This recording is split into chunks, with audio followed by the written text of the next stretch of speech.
안녕하세요. 바른세상병원 수족부센터 윤영식입니다. 오늘은 족저근막염에 대해서 알아보도록 하겠습니다.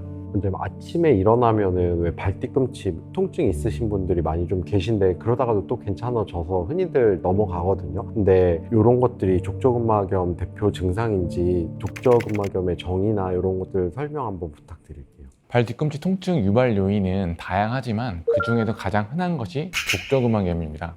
족저근막은 발 뒤꿈치 내측부터 발가락 근위부에 부착하고 발의 아치 유지 및 충격을 흡수하는 역할을 하는 구조물입니다. 탄성이 적은 구조물로 수면이나 휴식 후 짧아진 족저근막이 움직이기 시작함에 따라 갑자기 늘어나면서 증상이 유발되고 어느 정도 보행을 하게 되면 통증이 완화되거나 사라지며 과도한 활동을 하게 되면 다시 통증이 발생하는 특징적인 양상을 보입니다. 근데 그렇다고 해서 막 발뒤꿈치 아프다고 다 그걸 족저근막염이라고 생각하지는 않을 것 같은데 족저근막염의 특징적인 패턴이나 증상 같은 거 있을까요?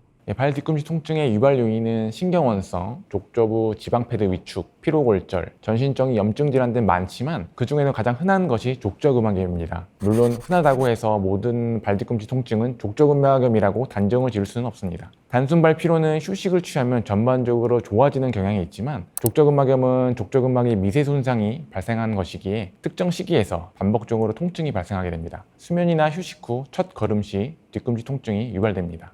근데 흔히들 이제 많이 서 있는 직군에서 발생을 많이 하는 것 같은데 왜 많이 서 있는 분들이 이런 질병에 좀 걸리기 쉬운지 그 메커니즘 좀 말씀해 주시면 좋을 것 같아요. 족저근막염을 유발하는 요인은 첫 번째로 반복적인 인장 스트레스, 두 번째로 직접적인 반복적 충격을 생각할 수 있습니다. 자, 첫 번째로 족저근막의 인장 스트레스가 과도하게 작용하는 경우로는 장시간 서 있는 직업군, 체중 증가, 발의 아치가 낮은 평발 환자가 해당됩니다. 두 번째로 족저근막의 직접적인 반복적 충격이 발생하는 경우로는 아킬레스건의 구축, 과도한 달리기, 딱딱한 바닥의 신발 착용, 발의 아치가 높은 요족 환자를 생각할 수 있습니다. 물론 족저근막염을 유발하는 원인은 여러 요인이 복합적으로 작용하긴 합니다. 근데 흔히들 많이 걸으면은 좀 좋은 거라고 하는데 근데 말씀 들어보면 또 많이 걸으면 좋은 게 아닌가 싶기도 한데 원장님 어떻게 생각하세요?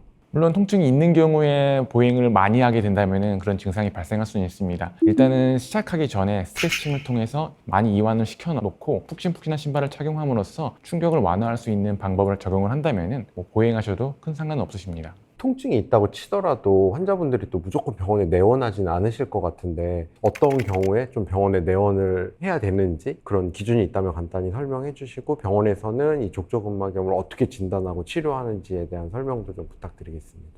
초기에는 통증을 유발하는 활동 등을 조절하면서 아킬레스 스트레칭, 족저근막 마사지, 푹신한 신발 착용 등을 시도할 수 있습니다. 하지만 특정 시기에 참을 수 없고 반복적인 통증이 지속되고 일상생활에 지장이 있다면 병원에 내원하여 진료를 받아보는 것이 좋습니다. 물론 뒤꿈치 통증이 모두 족저근막염이다 라고 진단 내릴 수는 없기에 내원 후에 신체 진찰과 필요에 따라 엑스레이, 초음파, MRI 등 다른 원인을 감별하기 위한 검사를 진행할 수 있습니다. 대부분은 보존적 치료로 호전될 수 있습니다. 아킬레스 스트레칭, 뒤꿈치 보조기, 깔창, 체외 충격파, 주사 치료 등 상태에 따라 단계적으로 적용할 수 있습니다. 그럼 심할 경우에 수술도 하게 되나요?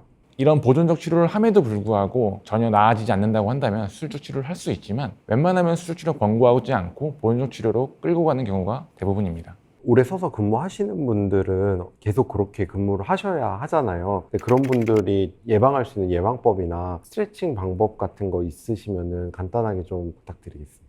족저근막염은 주로 퇴행성 변화입니다. 통증이 만성화되면 근막 자체의 만성 퇴행성 변화로 인해 수면 중이나 휴식 시에도 통증을 유발할 수 있습니다. 뒤꿈치 통증 유발을 피하기 위해 비정상 보행으로 다른 관절로 부하가 전이될 수 있습니다. 족저근막 예방법으로는 가장 중요한 것이 스트레칭입니다. 벽이나 의자를 이용한 종아리 스트레칭, 의자에 앉아 발가락을 위로 올린 뒤 족저근막을 마사지하는 방법입니다. 무조건 푹신한 신발보다는 발 뒤꿈치를 안정적으로 잡아주고 발의 아치를 적절하게 지지해주는 신발이 중요합니다. 통증이 줄었다고 갑자기 활동량을 늘리지 말고 업무와 운동에 단계적으로 복귀해야 합니다.